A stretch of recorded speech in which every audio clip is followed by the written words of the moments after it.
Coming up tonight on YCU News, it's back to school for New Hampshire students. We learn more about Colby Sawyer's 75th anniversary.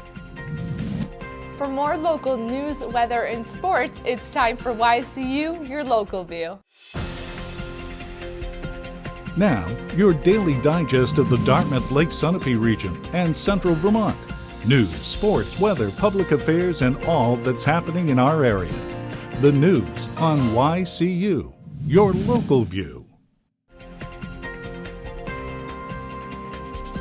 Good evening, and thank you for joining us for this Monday edition of YCU News. I'm Ashley Perkins. The arraignment for James Robarg, who was suspected of killing his wife earlier this summer, is set for today. Our own reporter, Lisa Connell, is outside the courthouse. Lisa? We're here today for the arraignment of James Robarg, the man from Charlestown who is charged with secondary murder for the reckless death of his estranged wife, Kelly Robarg. New Hampshire Assistant Attorney General Susan Morrell asked this afternoon that Judge John Yasinski keep Robarg in jail. Yasinski agreed. Robarg's public defender, Caroline Smith, did not contest Morrell's request, nor did Smith enter a plea on his behalf. That's because by statute, the charge Robarg faces will be heard in a higher court. That would be a state superior court. The next step is set for a probable cause hearing. A probable cause hearing will determine if the charge against Robarg will be presented to a grand jury. Robarg is next set to appear in court September 5th, 1 p.m. If the grand jury indicts Robarg, the case would go to trial. In all, that could be a year from now. And, Morrell said, it is too soon to know if the case will go to trial. Morrell said the investigation continues into the charge. She would not comment further on the timeline in the alleged killing. It remains unknown if James Robarg allegedly killed Kelly at their home in Charlestown and then dumped her body in Unity. Robarg will remain in jail pending further court dates. Robarg did not speak during today's hearing, which lasted less than a minute. No one from the Robarg family spoke after the arraignment. A group of 5 adults sitting in the front row left quickly and quietly after Robarg was led away. Students throughout New Hampshire returned to class today. The start of the 2013 through 2014 school year begins, weather-wise, on a mild sunny day. Academically, the state's focus on the Common Core standards continues. The Common Core standards are a national effort to align math, English, and language arts studies from state to state. A student may move to another school district or another state. What is taught in the classroom is intended to be the same curriculum that a teacher in another classroom is following.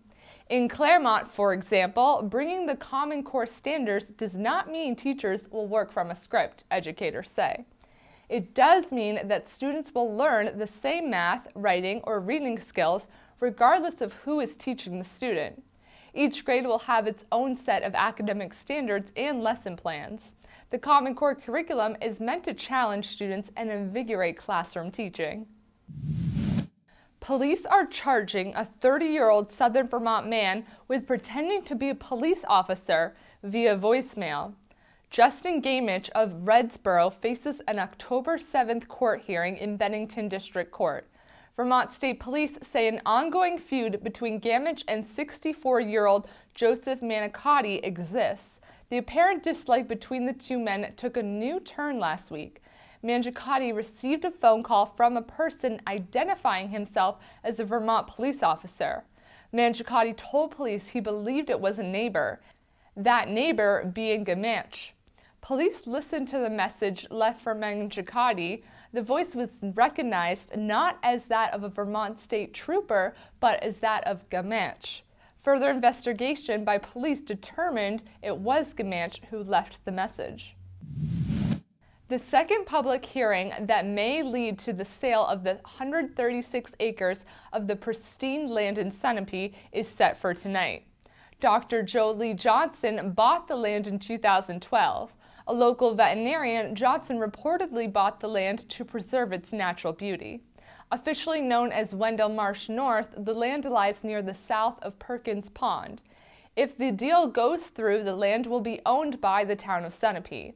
The Osmond Sargent Land Preservation Trust will have permanent and legal access to the land through a conservation easement.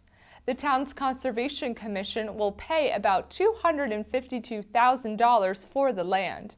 Total cost for the purchase is about $300,000, town officials say. Thank you to YCU News hound Lorraine Klein for images from the weekend's Scottish Festival and Celtic Fair in Queechee. The 41st annual celebration, All Things Scottish, featured bagpiping, concerts, and Celtic arts and crafts.